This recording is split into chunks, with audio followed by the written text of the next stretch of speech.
got to know if you want to understand international economics, and if you have any desire of passing the test for this unit, these are things that you're going to want to know. In order to understand international economics, we've got to know a few things up front. Right? And the first is that idea that we talked about last week, that there is a general agreement among most economists that trade creates wealth. Right? We saw that in our little trade activity. Right? We became happier and more satisfied with our stuff as we were allowed to trade it around. You guys should remember from at least U.S. history what a tariff is. Yeah. Right? It's a tax on imported items, right? We end up fighting an entire war, not solely based on tariffs, but tariffs were a good reason that we got started. There's no taxation without representation. Right. Right? So you gotta understand, you gotta know right out that tariff is a tax on imported goods. Also, a quota. I don't know if you guys have ever heard of a quota before. Yeah. I remember that. Right? It's a limit, right? It is, you either have to do this much or you can't do more than this, right? So quota is a limit on the quantity of a product that may be brought into a country.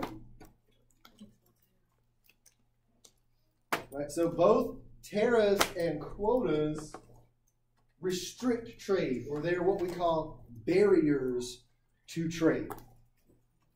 Right? And the reason that we allow barriers to get in the way of trade is because they work to protect certain domestic industries or consumers. Right? They make the stuff that we make here more competitive on that international stage.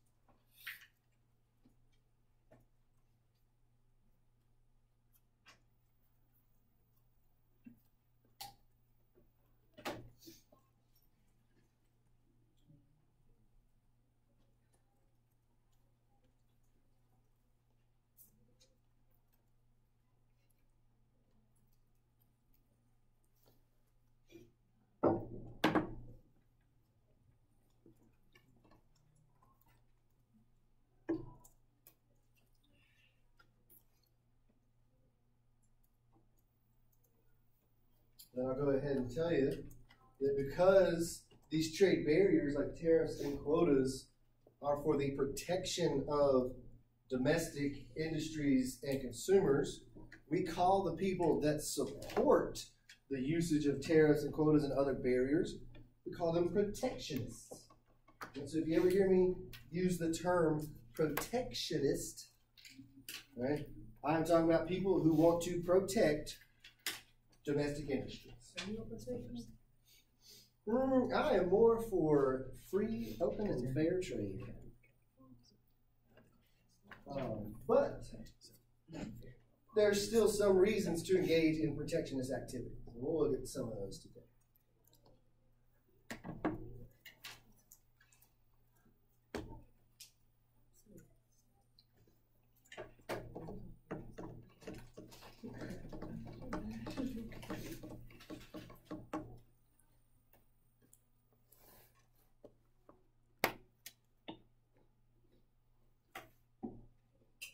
All right. Now, I don't expect you to copy down everything here word for word. Let me tell you what I want you to write down. Other form of trade restrictions or trade barriers include anti-dumping policies, more so than just quotas. Quotas are a method to prevent anti-dumping, but there are others. Embargoes, sanctions or standard requirements, and also subsidies. You guys remember subsidies, right? What are subsidies? Government implements like rules Not rules. Yeah, when governments give money, right? And so we'll see how each of those things can affect international trade. And even though we talk about the idea that trade creates wealth, restricting trade then should do what? Decrease. It should decrease wealth, right?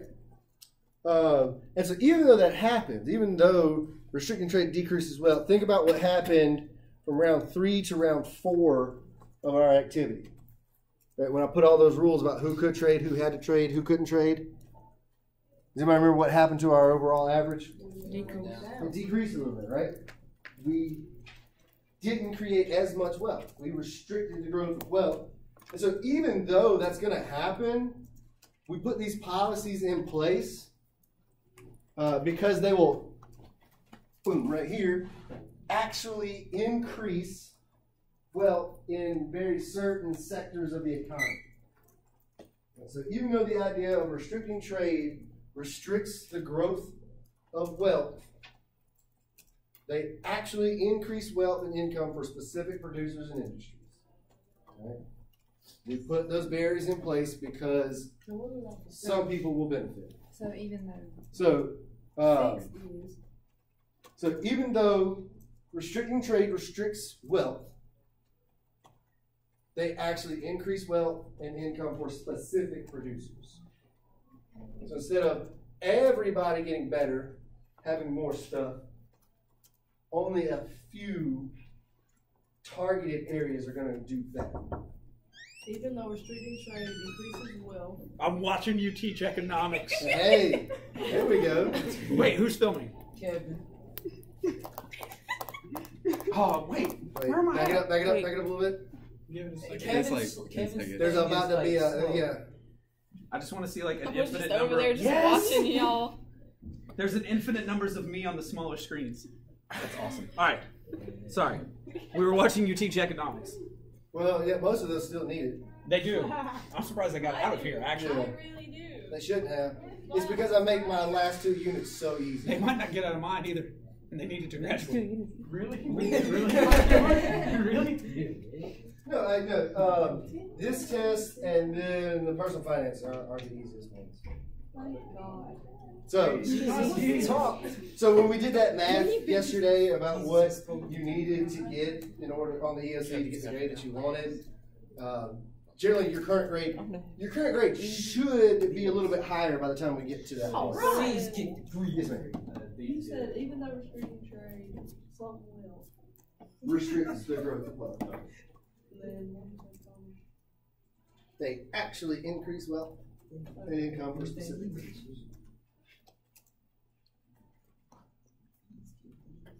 All right, and then 7 is about trade agreements. Right? All you need is that first sentence there. Right?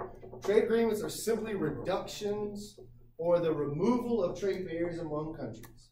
You guys should have looked at a few trade agreements yesterday. Can somebody name some trade agreements that the United States has? So there's NAFTA. What else? Well, FTA is the free trade agreement. Does anybody remember any other countries? Australia. So NAFTA, Australia, Nicaragua, or Central America. We have the DR CAFTA, Israel, Argentina, Jordan, Korea. South Korea, Australia. Australia. So we have lots of free trade agreements because we know that if we remove the barriers between us and them, we're going to be able to increase our trade and therefore increase wealth, increase the quantity, quality, and variety of stuff that comes into our markets. So most all countries engage in trade agreements of some sort in order to increase trade between themselves. And the biggest example of one is NAFTA. And NAFTA consists of what countries? Canada, Mexico, and the United States. Does anybody know what NAFTA does between those three countries? Free trade. Well, what is free trade? No tariffs, no embargo. Yeah, it eliminates those tariffs, right? We are not going to, charge you a tax to move your maple syrup that you made in Canada. Bring it on down to America. We're not going to charge you for it. Right? The cars that you manufacture in Mexico can come into America at no extra charge. What do you think that leads to in an economy? What do you think's happened to the United States because of NAFTA?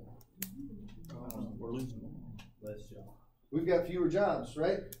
Because now companies can move to Mexico where they can pay workers less and still get their products into our markets at no additional cost, right? That's why you cannot buy an Oreo that's made in America anymore. There are no Oreos made in America. Oh, shouldn't they get old? We got more than that. Well, I mean, they're not crossing the Atlantic on a steam liner. We got fried Oreos. Do what? Fried Oreos. Those are delicious. Fried. Oh yeah, we'll fry them over here. Like, we'll fry anything we can. America, hogging arteries. Land of diabetes. Home with a high cholesterol. If we can give you diabetes, we will. That is a pretty fried butter, is it? If I am 90% sure you can fry anything. Oh yeah, you can fry a stick of butter. How do you fry ice cream? Like, wouldn't it just melt? You have to encase it in something first. Yeah, fried butter.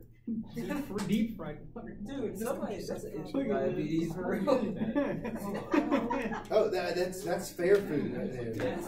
I have a question about the government. Fried water. Okay, so with the elections in like India and New Jersey last night, so that was pretty big for the Democrats, right? Yes, not nearly as big as they are making it out to seem, but the big deal is that in 2020 we're going to have a new census.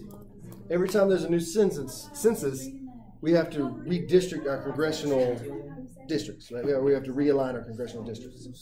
And so you want your party to be in charge of the state legislative house and the governorship, so that your party is in charge of that redistricting process. And so that's what they're excited about. That's because now they've got in like Virginia, Democratic governor, and they won 12 seats in the House, only 4 away from a majority that they could conceivably pick up in the time until the census happens. So that's their ultimate goal.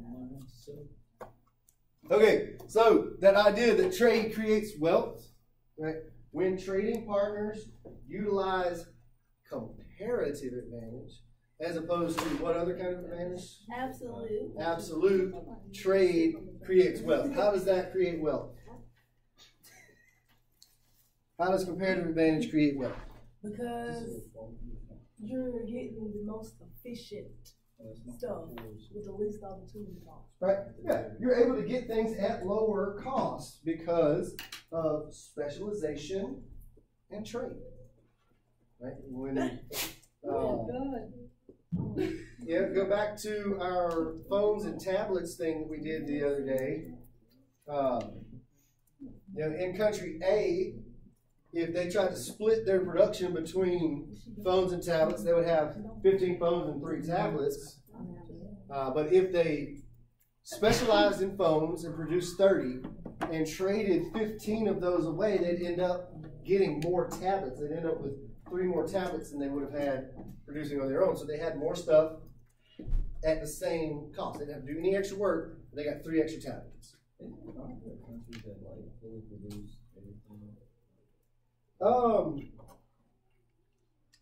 Not really anymore, because we are becoming so globalized, and kind of everybody is participating in one big international global economy. But there are some countries that do try to do more. They try to be self-sufficient rather than efficient. Right? Self-sufficiency is doing it all for yourself. Such as? Like if, say, the United States decided we're not going to import any more stuff from China. Instead, we're going to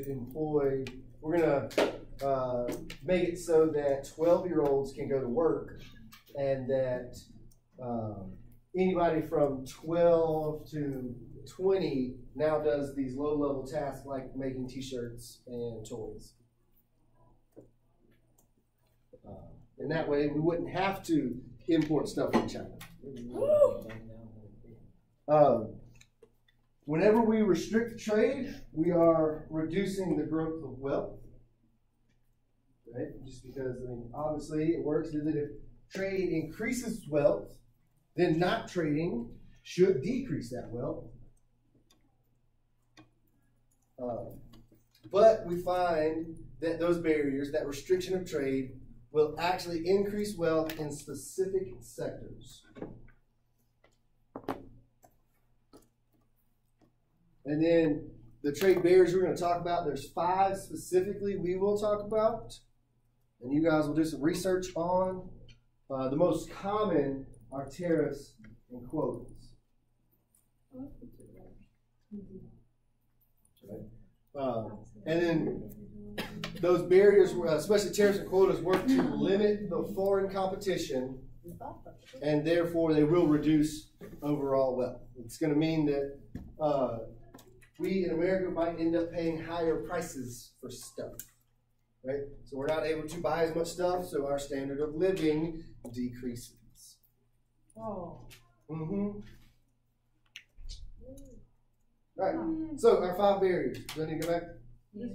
Uh-huh.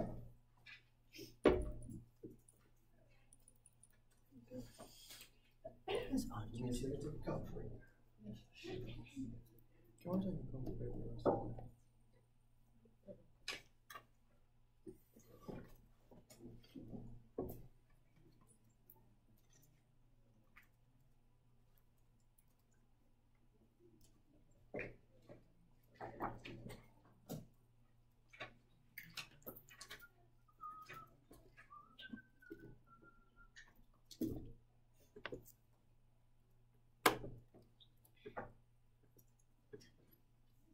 All right, I'll show you guys a little video before we get into our types of trade barriers. This is a little cartoon about international trade.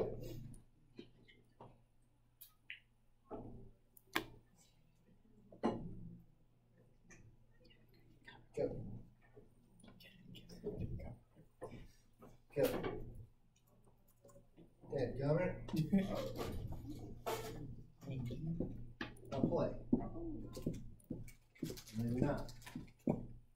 Maybe. Do you have internet? Where are we?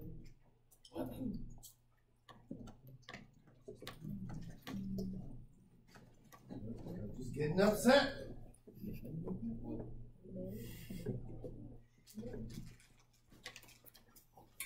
What is that? What is that? I don't know. Peter Books. That's the black person's answer. Maybe. Protein. It's a protein. No! Why are you doing protein? It's a can. Is that There it is. Woo! Look at me. I'm a man. Yo.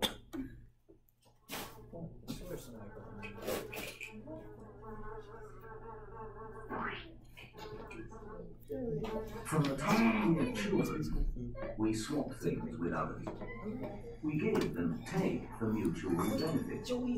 This same principle of exchange and enrichment is what motivates trade between countries.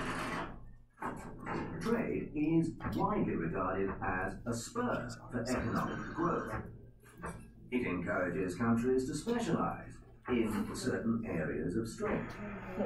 This enables the world to produce more goods, and more kinds of goods than it otherwise could. Since World War II, international trade has increased 17-fold. helping to ignite economic growth around the globe. Despite the obvious benefits of free trade, there are many who are motivated to limit it. Tariffs, trade bans, and quota restrictions can be used as weapons to punish competing and opposing nations. This could lead to retaliation and a devastating trade war. Some critics argue that not all trade is good trade. Trading with poor developing countries, where wages are usually lower and working hours longer than in developed countries, can create an imbalance. The result can be the loss of jobs in high-wage economies. Despite these concerns, free and open trade should be embraced. Embracing the alternative is child's play.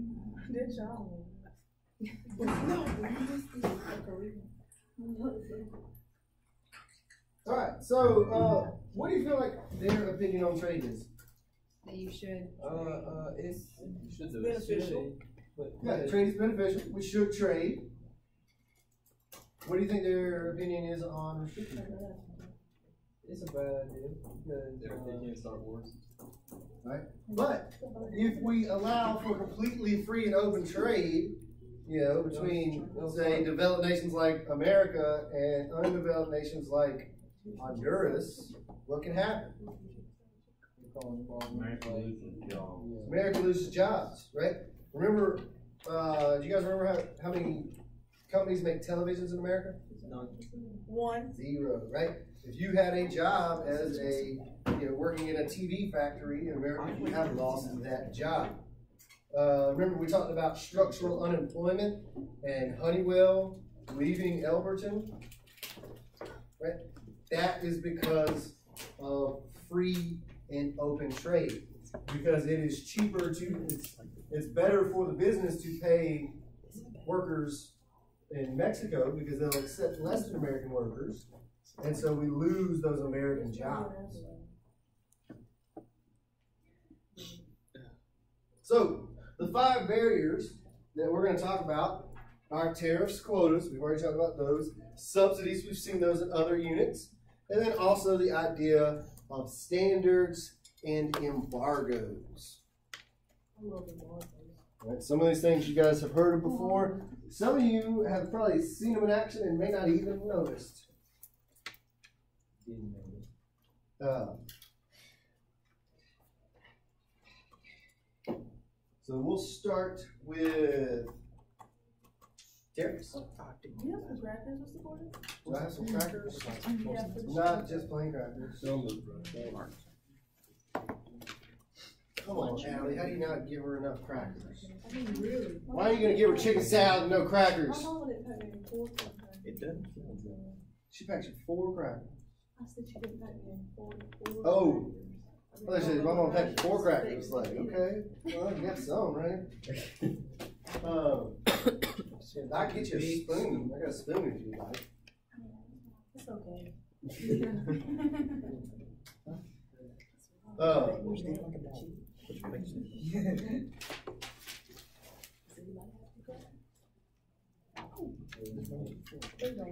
All right, so because a tariff is a tax, right? Tariffs generate revenue for the government, but that's not their main focus. It's not the main reason we use them.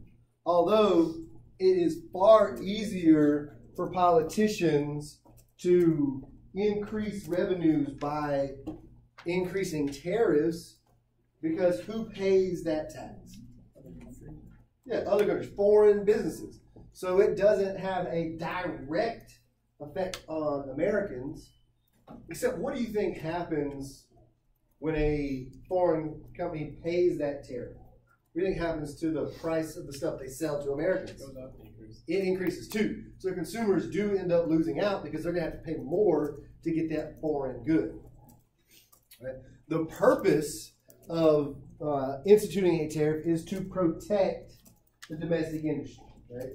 To make their foreign competition higher priced. Okay? And that way, the domestic item is the lower cost, better alternative. Because the law of demand tells us that what are we going to do when we go shopping and we see that lower cost? We're going to buy that one instead, right? So what you'll see happening, I'll show you the market for tariffs. So if they pay the tariff, right, what's gonna happen to their market? What happens when companies have to pay taxes? They lose. Well, they lose money, so what happens to their ability to supply? They can't supply as many. It decreases, right? And so, do this in a different color because I'm cool like that and I got a bunch of markers in my pocket. So, we will see if the companies pay the tariff, that's going to restrict their ability to supply products. Right? And then what happens to the price of that foreign good? Because there's less of it available. Increase. It increases, right? We go from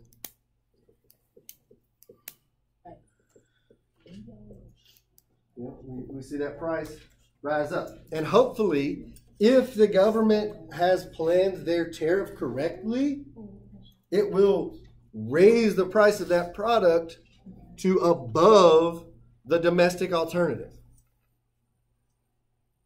And then there's also something else that could happen with a tariff. What else could foreign businesses do when they're told they have to pay a tax to sell it in America? Not sell it in America, right? They can send it elsewhere. And so what's going to happen to the supply of that product if they don't pay the tariff? And then it's going to go up. What is it? The supply of the product. If they don't pay the tariff? Well, it went down when you paid it.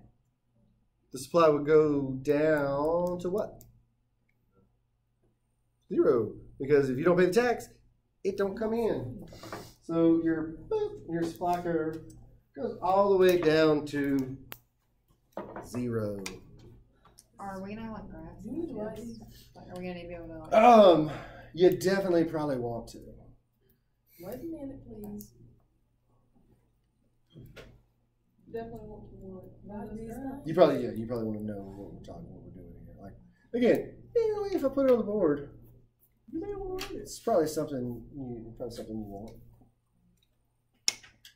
All right. So using the tariff either raises the price if the company pays the tariff, or that item doesn't even enter the American market. Right. Either way, the domestic product becomes either the lower priced alternative or the only alternative. So, an example, we charge tariffs on everything. A few years back, I think like in the 80s or 90s, motorcycle company Harley Davidson was struggling to compete with foreign motorcycle manufacturers. The people were buying, Yamahas and Suzukis and all these other foreign-made motorcycles. And so what Harley Davidson did is they went to the government and said, hey, look, guys, you got to help us out. Protect us because we don't want to get run over. And so the government sets a tariff on any motorcycle that is coming into the American market that is above 700 cc. Right? So that's the engine size. Unfamiliar. And so what do you think those foreign companies started to do when there's a tariff on 700 cc motorcycles? They make 699 cc motorcycles, bring them into America. So companies are willing to alter what they do in order to try to not pay that tariff. We just had Halloween, right? Anybody go buy a costume and dress up and go out? No? Nerds? I did. All right. Did your costume? Did you buy a costume? Or did you make a costume? That's my friend. Or have any of y'all gone like to Walmart and seen? First off, have y'all been to Walmart like the last week since Halloween? What's happened to all Halloween stuff? 75% off. 75% off. Why? Because it's a Halloween go. Well, and so what do we call it? Christmas. Market clearance. Well, we're finding the market clearing price because there is a surplus, right? They didn't sell all of the costumes they thought they were doing. But if y'all ever looked at those costumes, they're not exactly well made, right? Generally, they are fastened with what? Paper clips. Velcro, right? They're fastened by Velcro because if they were to use buttons or zippers, they would be classified as clothing and have to pay a higher tariff. Instead, they are festive garments meant to be only used once or twice, and so they're taxed at a much lower rate. So very rarely will you see Halloween costumes that have zippers and buttons unless they're really expensive. Quotas. Right? Quotas does not have the same direct effect that tariffs do, where you're going to have to pay money and raise the price. Instead, quotas limit the amount of a product that can come in. And then limiting that supply of the product should do what to the price? Make it go up. Yeah, it should increase the price, right? So we've got our normal market, right? And we institute a quota, and there's a very strict limit on how much can come in. And so now our supply curve shifts to a very inelastic number, right? You can't get more than that no matter what people are willing to pay. You can't get more than the allowed amount. And so we see that that has caused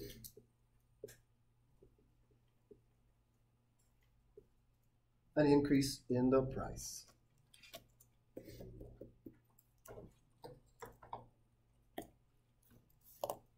And then unlike tariffs, quotas do not make any money for the government, but they do help those domestic producers by raising the price of the foreign good. And then once we've reached the quota, what's available for consumers? Stuff. Well, what kind of stuff specifically? Domestic stuff, right? Once we sell all of the foreign product, you can't get any more in, and so the only thing that's left is the domestic alternative.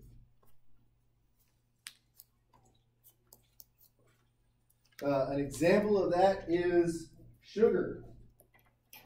We generally we have a limit on the amount of foreign sugar that comes into our country from anywhere, right? Why is that? Because Who benefits, the domestic producers want to sell their sugar. right? We have a very small area of our country that is capable of growing sugar. Basically, it's got to be hot, it's got to be wet. So we're looking at southern Mississippi, southern Louisiana, a little bit of Texas is where they can grow sugar, as well as Hawaii. Hawaii can grow some parts of Florida, but not a whole lot. And so domestic producers would not normally be able to keep up with the demand for sugar, right? Because we in America, we like our sweets, don't we? Right. And so in order to keep those domestic industries from being priced out of the market because foreign sugar is so cheap, we put the quota in there. And does anybody know what they make soft drinks out of now? Well, they're starting to put sugar back into them, but for a long time, most soft drinks were made with corn syrup. We figured out how to make corn into a sweetener because we didn't want all this foreign sugar to come in. And quotas are one of those things that can work to fight what we call dumping. And it doesn't involve going to the bathroom. But dumping is when a foreign company is willing to take losses or not earn a profit by selling their product in a foreign country at a low price so that the industry in that other country can't compete and has to either fails or changes what they do. And so then the foreign company is the only one left that can do that thing, and so they raise the price. I got another video, if I can get it to play, that talks about dumping and quotas.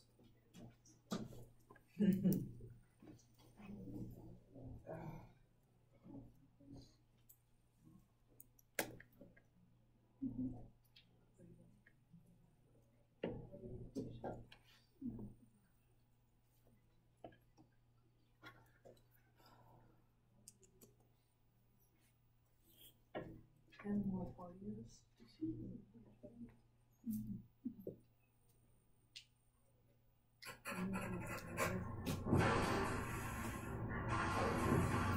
One of the primary goals of any firm is to make money. But sometimes a firm will deliberately choose to lose money in an attempt to help its bottom line. Such a firm will opt to sell its goods for less than the cost of producing them, then flood a market with cheap goods to undercut competitors. This is called dumping. This unusual strategy is employed as a weapon to attack rivals. Larger companies might employ dumping because they can sustain losses in the short term, while their smaller competitors cannot. Using cheap, predatory pricing of their goods, these large firms can inflict pain on their opponents' profits, causing them to alter their business practices. Countries that see foreign firms dumping cheap goods in their markets will often retaliate with anti-dumping actions like quotas and duties. Accusations of dumping can cause tension between nations that could escalate into a trade war. To reduce these tensions, the World Trade Organization is often invited to resolve such trade disputes. In practice, genuine dumping is rare, but claims and accusations of dumping most certainly are not.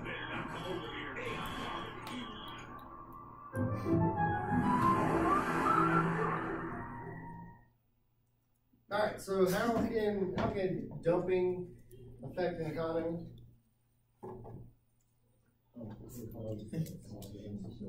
Right, it's designed to close or at least cause companies to change what they're doing and no longer be competitive with the company that is dumping.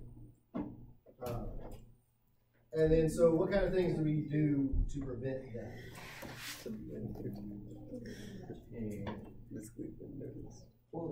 Yeah, we institute quotas and we say, well, instead of putting all of that stuff that you want in here, we're only going to allow a certain amount.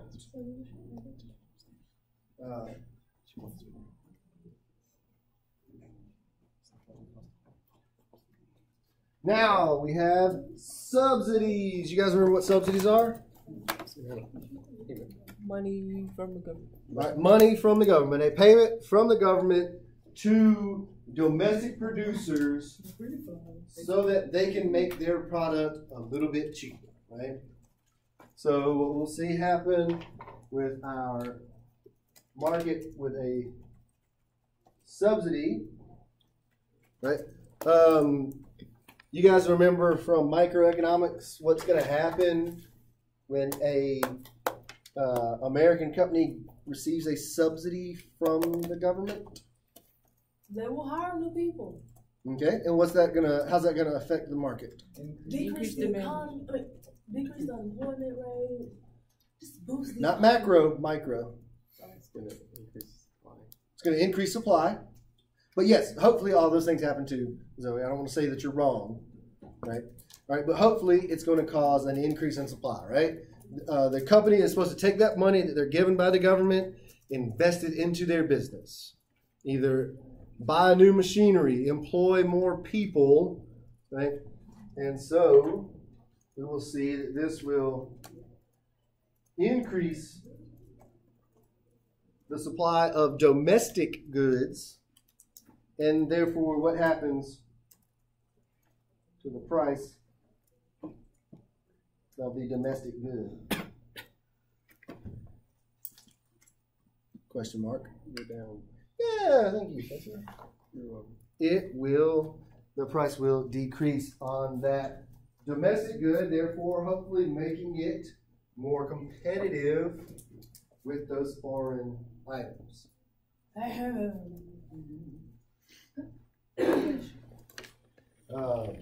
We give subsidies to lots of different farmers so that we always have those things around. We give subsidies to, right now the big thing is green energy sources. Right? Like if you can figure out how to make solar power cheaper, the government will generally give you money for it. And the whole idea is just to allow domestic producers to increase their supplies and offer their products at a lower price.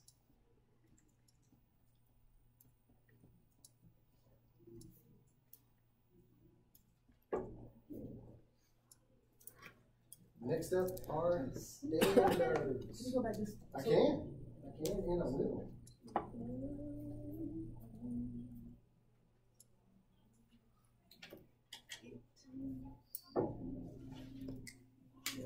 So when y'all hear the word or the term standards, what do you think of? What we learn, what we go by, what we learn. All right. So education, we have standards, right? And that's what we learn. Why is that what we learn? So it prepares for the future. The government thinks learning those things will prepare us for.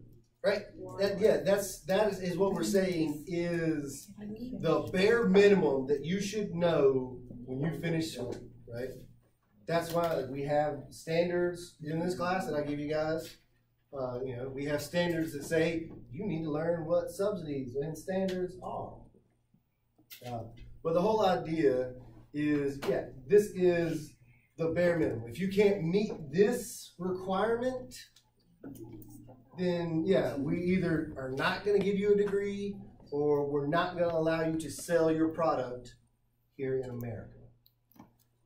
Generally, where do you think what type of things would we have set standards for? The amount the country can.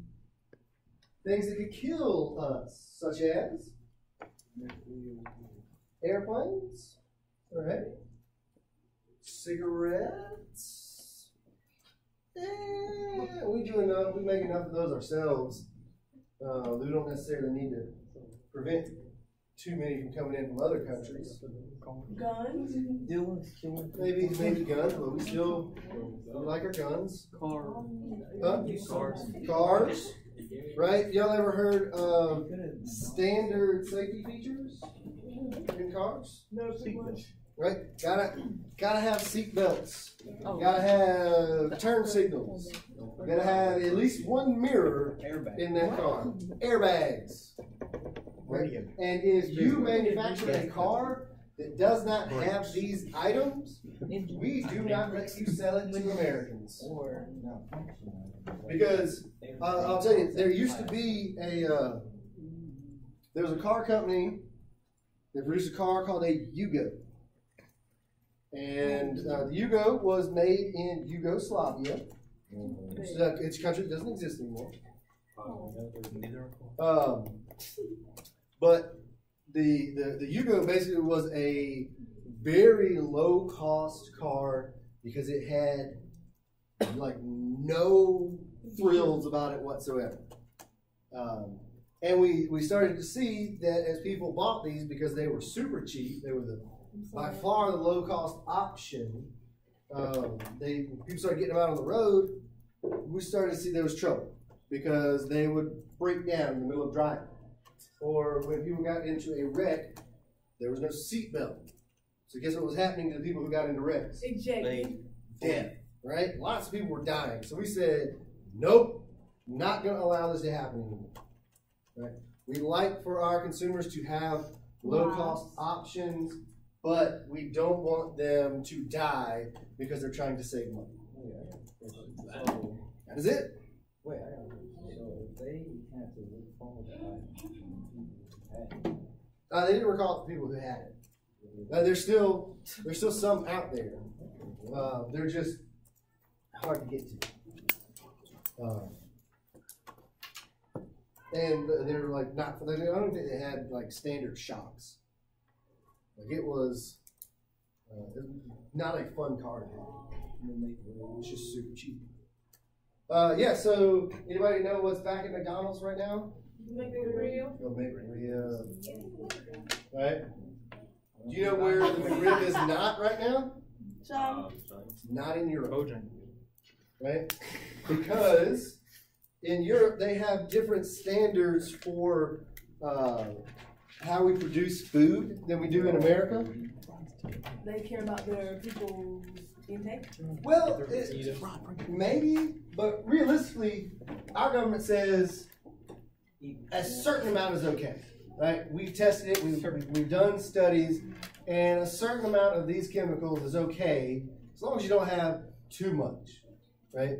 But there's a chemical in the bun for the McRib. If any of you ever had a McRib, it's okay. We're among friends. You can admit it. Right? The bun to the McRib, is it anything like a Big Mac bun? No, it's completely different. Right? What's different about it? Well, it's the shape, but also it's a little like more dense, a little spongier. That's a little sweeter. That's because of this chemical they put into it. And the same chemical is a chemical that is used to make yoga mats. Right? Cool. Also, the chemical is found in, about to ruin your day, Subway sandwich bread. Oh! But our government says that this amount is okay. Whatever amount is in there is okay. It's just in Europe they say no amount is okay. And so companies like Subway or McDonald's have to alter their recipes in order to sell those products in Europe. So basically, if you don't have a yoga mat, just use bread. Yeah. Just go get you a bunch of bread buns. I don't really care that it was made. I mean, I would eat yoga mat if I had it. Fair enough. I don't think it's gonna be funny. M&Ms. M&Ms are different in Europe. They're not colored. They're colored. They're just not artificially colored. They're colored with like natural dyes in Europe. Here in America, still chemicals. Because we allow those chemicals, and those chemicals are cheaper than the natural alternatives. And so instead of M&M Mars changing the recipe for M&Ms for everyone, they just change it for the ones in the markets that they can't get into with their lower cost chemicals. So standards are generally put in place to protect domestic consumers from potentially harmful items. Right? And so what we'll see happen to the market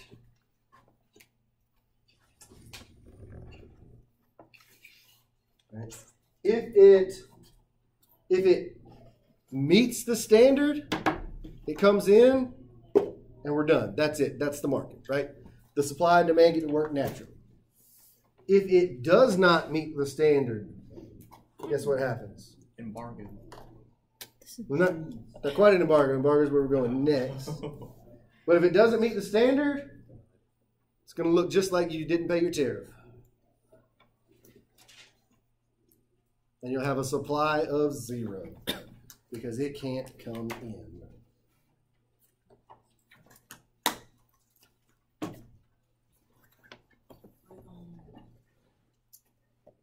All right, and then our 5th and final barrier to trade is the big one. It is the embargo. It is the end of all trade, period, with another country. And there can be full embargoes like that that we have with North Korea, Cuba, or Cuba. Cubano. With the exception, we started reducing the embargo against Cuba recently. However, our new president has decided that I don't think he is going to continue with the reductions of the embargo. I don't know if he's going to increase. I don't know if he's going to undo the lessening of the embargo that we've done. But I'm pretty sure he is not going to remove the embargo. But an embargo is the end of trade, either in everything or in certain items, done to enact a change in the other country. Right? Does anybody remember why we have an embargo against Cuba? Cuban Missile Crisis, right? So America, in the Cold War, strikes a deal with Turkey to put missiles in Turkey and point them over at Russia. And Russia said, hold up. Whoa, guys. Why are you pointing stuff at us? We don't even have anything pointed at you. And so they then make a deal with the Cubans and said, hey, Cuba, you're only like 90 miles away from the mainland America. Why don't you let us put some missiles on your island and point them at America? And Cuba said, sure, go ahead. What do you like? And so the U.S. then looked down at Cuba and go, Cuba, the heck, man, I thought we were cool. Because before the 1960s, like the 1950s, Cuba was the place that rich Americans went to go wild. Right? Like, have you ever seen pictures of Cuba, like the cars in Cuba? Those cars are generally American cars from the 50s. Because that's the last time they were allowed to import stuff from America. But yeah, rich Americans used to go down to Cuba all the time in the 50s and spend money, buy those Cuban cigars, rum, all that kind of stuff. And then yeah, Cuba decides to become communist, points some missiles at us, and we said, whoa, hold up, fam, slow down. So we're going to not trade anything with you whatsoever until you decide to stop being communist, support democracy, and be more like America. And what we've seen because of that policy, we're hoping that Cuba will change and not be as not be so much in support of command economics. What we've seen is it hasn't really been working. And so the last presidential administration decided we should remove some of these embargo restrictions to see if that will cause a change, right? Maybe dangle a little carrot out there and say, hey, here's a little bit of cool American stuff. You could get more if you were more like us. Come get a little bit, right? Not really working too much. But we have more embargoes than just the one with Cuba. We have military weapon embargoes with China, which may be going away soon. But we don't sell weapons to China. Does anybody know why? Because they're communists. And then well, there was a reason, there's something that we did and chose not to. Well, not something we did, something they did. Murder. Stop. a little bit of the Korean War. They assassinated president. No. Anything with like. They were giving Korea. Kennedy with Cuban Missile Crisis. They were giving Korea weapons. Well, yeah. So China is probably also funding a little bit of North Korea's military. Not Reagan. What's his name? But they've demonstrated a willingness to use military weapons against their own citizens. And we, as the defenders of democracy and the importance of freedom and all citizens having equal opportunity, said, nah, that ain't cool. We're not going to sell you weapons that you're going to turn on your own people. Tiananmen Square. Yes, exactly. Same thing happened with Syria, right? Bashar al-Assad, the current ruler of Syria, has used weapons against his own people, and so he said, no mas, we shall not sell you any more, things that might cause harm to your people. Sometimes we'll issue embargoes, like when Great Britain had a mad cow disease scare. We put a temporary embargo on all beef coming in from Great Britain. We found that you guys ever heard of IKEA? Yep. IKEA sells furniture and other stuff. They're a big Swedish company. We found out that one of the products they sell, meatballs, that we thought was all beef, turned out some of it was horse. And we said, nope, not allowing that because we're here in America, we like our horses.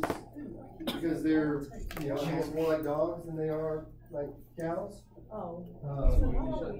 And so we said, no, we're not going to let you come in and sell us horse meat. Because that's dog meat. You know how much beef is in Oh, so we can eat dog. I've never We have to respect it.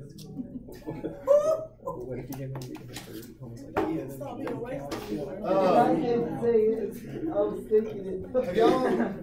Have y'all ever seen an embargo happen? Maybe not necessarily internationally. I'm going to tell you, you've seen an embargo happening. Wait, happened In the school? In this classroom? Oh yeah, the drinks you have to put duct tape around it now or whatever. Oh. You can't bring Oh, in the food phones from in other. there? Wait, okay, in this room. What has happened in this room? Oh, in this room, this room. We can't trade answers. No, you don't do that. I've graded your stuff. Of course, you guys trade answers a lot. No phones out of the box. Boy, we have our phones in there. We can't. So, all right, what is an embargo? When you end all trade. So you withhold something in order to do what? Change policy. Yeah, in order to cause change. If I ever withheld anything from you guys in order to get you guys to change something, Oh. right? Withhold our freedom. I don't think I've ever withheld your freedom. I hope not. I'm sure. Or is that why I'm standing on the door right now? We can't get out of the classroom. We still have the window. No, you guys ever remember being loud and me just stopping what I was doing? Right? I withhold the information that you need. And then what do you guys normally do? Stop talking. Change. Or keep Yeah, talking. generally you change. Usually you go, oh, what's up? We stop talking. Right? And then everybody gets quiet. And then we go back. Right? Sometimes we don't always go back because I get really stupid. Sometimes I get angry. Sometimes you just walk out and you don't. Sometimes I walk out, right? That's an embargo. Right? Sometimes Chase got his answers. I'm gonna tell y'all. I generally do that to every class. I realized today that I've done it twice to you guys because it was supposed to be once to third period. And apparently I forgot Wait, who so I you just embargoed. planned it out? So I didn't embargo third block this semester. And I embargoed you guys twice. So I apologize. Are you doing the first one? No, because we already talked about embargoes. No, I still may do that. I've done it. I've done it far worse than you guys have had it. And generally, when I do that, one, it's for this lesson, and two, it's because I like to mess with your minds. You guys haven't noticed that. Like when you handed us those shredded dollar bills and we thought it was real. Yeah. No, I remember one time with an AP government class, I don't even remember what they were doing, but I knew that Miss Thompson didn't have a class, so I just walked out, slammed the door behind me, and I just went over to Miss Thompson's class like, hey, look, will you run back in there and just tell them that I'm really mad about something and just try to ask them some questions and make them think about it? And so, sure enough, like Miss Thompson comes in here and is like, guys, what did y'all do? I've never seen, like, Coach Ford just came to my room. I've never seen him this mad about something. And so they automatically start thinking, what did we do? And they start confessing everything that they were doing wrong. And so then eventually I came back in. So were you actually mad at Chase, or you just like? So a little bit of that was, I mean, yeah, let's not point fingers here. I like how he brings it up and he did it. It was just like you did. That's So- all my fault. So a little bit of that was I didn't ask you. legit. I'm like, come on, guys, let's try to learn here. Yeah. But yeah, that's all. Yeah, that was so. That was a little bit of disappointment, not necessarily anger, but disappointment. You had to mess up at it. And then yeah, at that point I had to play it out. So give you guys the full embargo.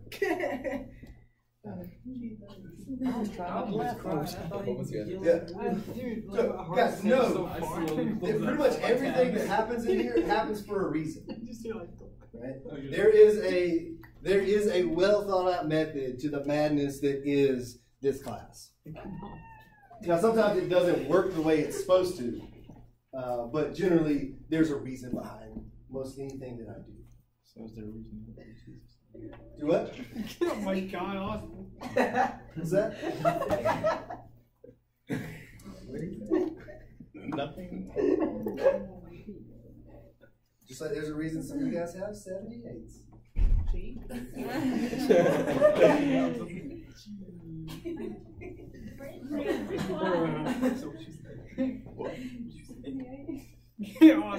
Alright.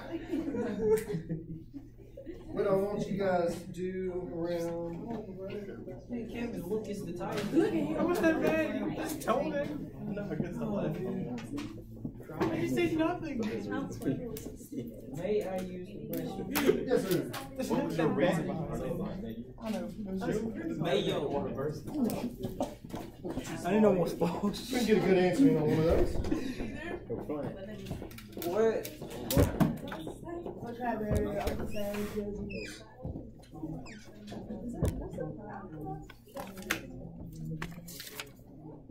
Yeah, not nerve. I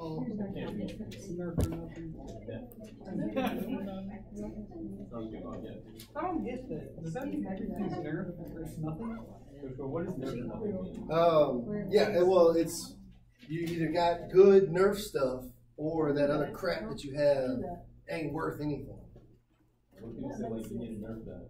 You need It's to like, nerf it's that? like something like if something's overpowered in the game. They have to nerf it. Like the reason they say that most of the time is most of the time you need to use a gun, and you know Nerf gun's a lot less than the actual gun.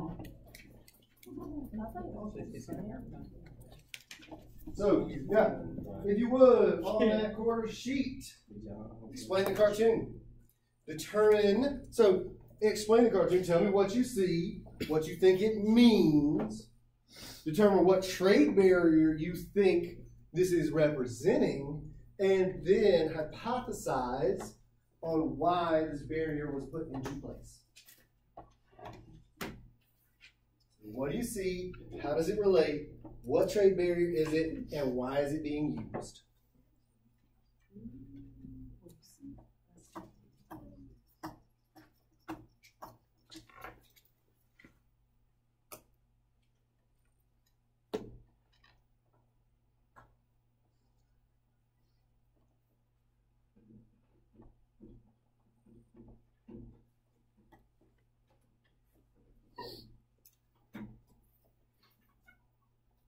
I